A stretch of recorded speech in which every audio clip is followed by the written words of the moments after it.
Welcome to Value for Money. I'm your host Warba and I'm here to tell you whether or not Adventures of Shuggy is worth your money. Shuggy is a young vampire who inherited a big castle. Upon arrival, he notices that the castle needs some renovating. But not any kind of renovating. Evil forces have manifested inside the property, and exactly here begin the Adventures of Shuggy. As you will probably have figured out by the background footage by now, Adventures of Shuggy is a good old platformer. There is a big variety of different levels, divided into 5 level hubs. Each of these hubs features different visual and puzzle designs. Now, here's something a bit unusual. You don't have to finish all the levels to get to the end of the game. With that said, the levels you have to complete are not that difficult, but there are a bunch of very hard levels for everyone who likes a challenge. I like that approach to balancing the difficulty. The players that want to experience a fun little platform without too much hassle can enjoy this here.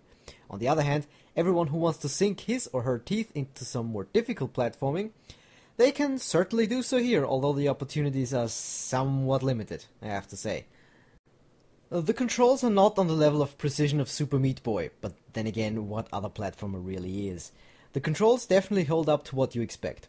A little bit floaty, but if you're not into precision platforming, you probably won't really notice it that much.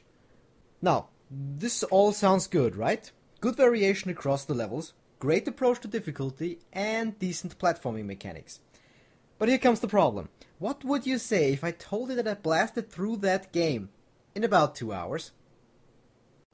Yeah, thought so. Not the best outlook for a game. Now, mind you, these 2 hours were the straight way through, far away from 100% completion. Making it through the rest of the levels, considering that a lot of them would have taken quite a while to figure out, I would add another 1.5 hours to that. So completionists will have about 3.5 hours of gameplay. This isn't all that amazing as well, though. Now, let me give you my final verdict. Adventures of Shuggy, an indie platformer for $9.99, or your regional equivalent, currently available on Steam. Mechanics are average. What can I say?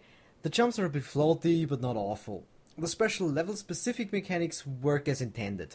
The score will be as average as the whole bundle, 2.5 stars.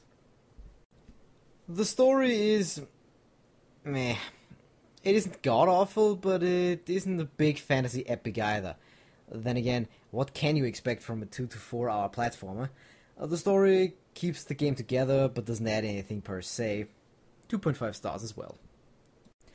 Now, as I was banging on about the last minute or so, the length is not really where it needs to be in order to satisfy me. And neither should you be okay with this. Investing $10 for probably not more than 3 hours of gameplay? Not on my watch. 1 star for game length. So, after using my amazing math skills, I calculated the final score of 2 stars. Now, the most important question is, should you invest in this game? I would stay clear. It is only $10, but then again, so are many other games that are better. If you want to see more of my stuff, go to youtube.com/warba3. Please leave a comment below and rate this video. Your opinion is important to me.